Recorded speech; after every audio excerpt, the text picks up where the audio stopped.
آج کل لوگ قربانی کے لیے مہنگے سے مہنگا جانور خریدتے ہیں اور پھر اس کا خوب چرچا کرتے ہیں اور اس بات سے خوش ہوتے ہیں کہ فلاں آدمی نے اتنا مہنگا جانور خریدا ہے، اور یہ صرف اور صرف دکھاوے کے لیے کیا جاتا ہے۔ تو دکھاوے کے لیے کوئی بھی عمل اللہ کے نزدیک قابل قبول نہیں ہے۔ اللہ کے نزدیک وہی عمل قابل قبول ہے جو اخلاص کے ساتھ کیا جائے۔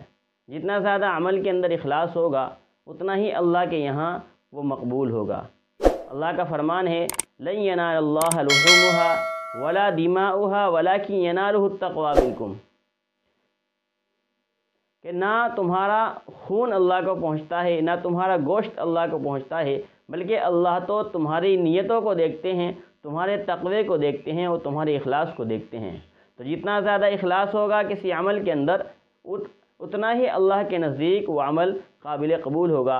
اس لیے ہمیں چاہیے کہ ہم ناموری کے لیے، دکھاوے کے لیے اور ریاکاری کے لیے یہ عبادت جو قربانی کی ایک عبادت آ رہی ہے اس میں جانور نہ خریدیں، بلکہ اللہ کی رضا کے لیے اور اللہ سے ڈرتے ہوئے اخلاص کے ساتھ جانور خریدیں، چاہے وہ کم قیمت کا ہی ہو۔ تو اللہ کے نزدیک اخلاص کی بڑی قیمت ہے، تو ہمیں چاہیے کہ ہم اخلاص کے ساتھ جانور خریدیں اور اس کی قربانی کریں، انشاءاللہ پھر وہ اللہ کے نزدیک مقبول ہوگی۔